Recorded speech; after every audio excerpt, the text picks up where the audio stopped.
Good afternoon, everyone. Before we start the meeting, as we have some new faces, I thought it'd be worth us just introducing ourselves and sharing a bit of our background and experiences. I'm Richard Carter Hughes, and I've had the privilege of serving as both chair and, for the past 8 years, chief executive of the Sportshire Federation. I've been here for 15 years now and believe stability matters more than these modern notions of term limits or quotas. Before this, I was a county player and built a successful logistics business, so I know the value of keeping things practical and moving quickly. Some people worry about red tape, but my approach has always been less paperwork, more progress. Hello, I'm David Clark, Treasurer of the Federation. I've been on the board for 11 years and I run Clark Accountancy, which also provides IT and financial services to the Federation. People around here call me the numbers guy, and I take pride in knowing the finances inside out. Frankly, I don't see the point in overloading people with reports and process-heavy paperwork when I can just tell you what's happening. Hello everyone, my name is Anna Green. I'm a corporate lawyer specialising in governance, and I joined about 9 months ago as an independent director to bring an external perspective. My role is to ask questions and make sure we follow good practice. I know I'm still new here, and sometimes I feel my by-the-book approach isn't always popular, but I think it's important we keep standards high. Good afternoon. I'm Martin Wilson, stakeholder representative, and I've been on the board for 4 years. I run a grassroots club, so I try to raise issues that matter to community members. To be honest, I don't like to make waves, and I'd rather keep things harmonious. I tend to focus on operational detail more than governance frameworks, but I do my best to make sure clubs feel connected to the Federation. Right then, let's get started. Good to see you all here. Shame we're a little light in numbers, but such is life. People have other commitments. Still, we've got enough to crack on. Yes, this time of year it's always tricky. Holidays, club events and so on, you can't always get everyone round the table. True, though, I had a quick look at the Constitution earlier. It says we need 6 present for quorum, and we're only 4 today, aren't we? Martin, don't worry about technicalities. We can't afford to get tied up in the small print. The sport doesn't run itself, and I won't have us stalling because of bureaucratic red tape. The important thing is the people in this room care enough to show up. Now, on housekeeping, I'll keep the notes today unless someone's desperate to play secretary. Less paperwork, more progress. I've always said, we're here to make decisions, not write essays.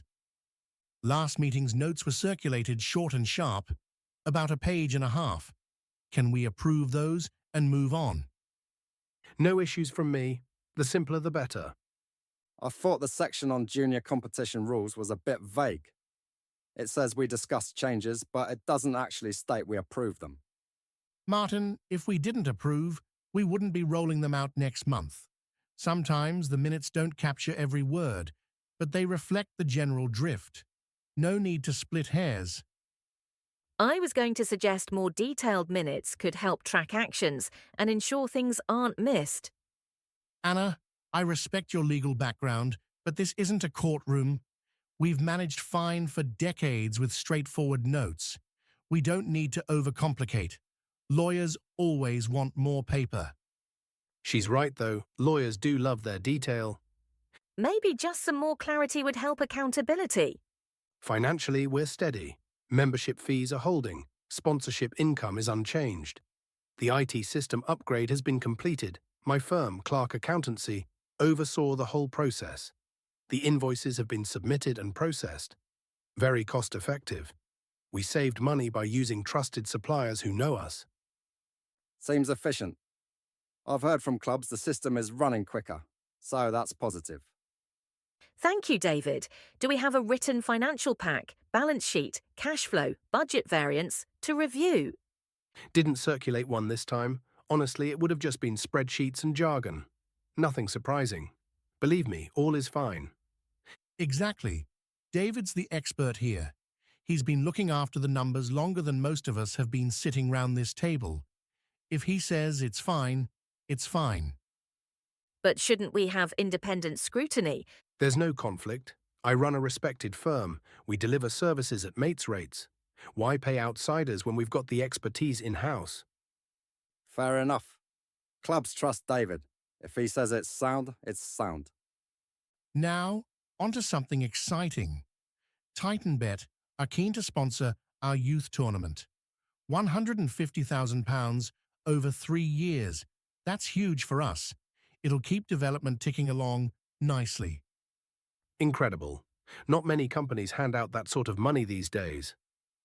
It'd certainly take pressure off grassroots clubs, with all the fundraising they're struggling to do. I'm just mindful. Gambling sponsors and youth sport can raise red flags.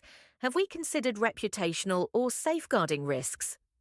Anna, you've not been here long enough to see how hard it is to find sponsors. If we turn this down, the opportunity's gone.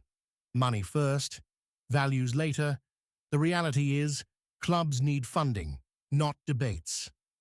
She's got a point on image, but Richard's right. Turning it down would look ungrateful. Yes, though. I know some community coaches might worry about the link with betting. Let's not overthink. We accept in principle today, finalize details later, keeps momentum. Our safeguarding officer sends apologies, nothing to report, which, as I always say, is the best report. No news is good news. Science usually means things are fine. If there were problems, we'd hear about them. Would it be useful to have safeguarding as a standing agenda item with updates every meeting? We'll discuss safeguarding when there's an actual issue. Otherwise, we waste time. Agreed. We're all responsible adults. If something was wrong, someone would flag it. As for risks, I don't see any urgent threats. Membership is stable, facilities are booked for next season. Things are running smoothly. Financially, no red flags. We've managed things well. Do we keep a risk register or do formal horizon scanning? Not formally. We prefer common sense. We all know the sport. We can spot risks when they appear. Lists and registers only slow things down. Common sense often works better than endless paperwork. All right, if that's the preference. Looking ahead, I've drafted a new 5-year vision statement. Ambitious, but achievable. Sportshire as the leading county in the region. I'll polish it and circulate when ready. Strong vision is vital, especially for securing more sponsors. Good to have something to rally clubs around. Shouldn't the board be more involved in shaping it? That would help with ownership and buy-in. Anna, leadership means leading. If we spend months in workshops, nothing gets done. Once I've drafted it, you'll have your say. Trust me, efficiency first.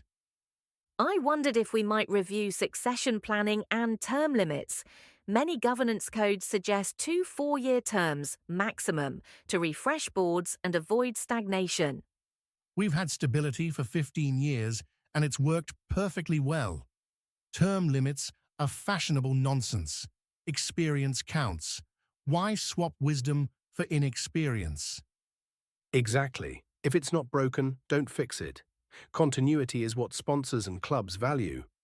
I do hear from younger club leaders that they would like to see more fresh faces on the board. They can get involved in subcommittees or volunteering. The board needs steady hands. Have we ever done board training or an evaluation of our effectiveness? Many organisations do annual appraisals. Appraisals? We're not civil servants. We know what we're doing. No need for box-ticking exercises. Spot on. Time is better spent on running the sport, not rating ourselves. Still, mightn't it help identify areas for improvement? Martin, improvement comes from experience. We've managed fine without consultants telling us how to run things. Any final points? No? Excellent. Let's take today's discussions as agreed. I'll draft a short note afterwards. We'll set the next meeting when it feels right. No need to pin down dates unnecessarily. Perfect. Fine by me. Okay. Right. Meeting closed. Thanks, everyone.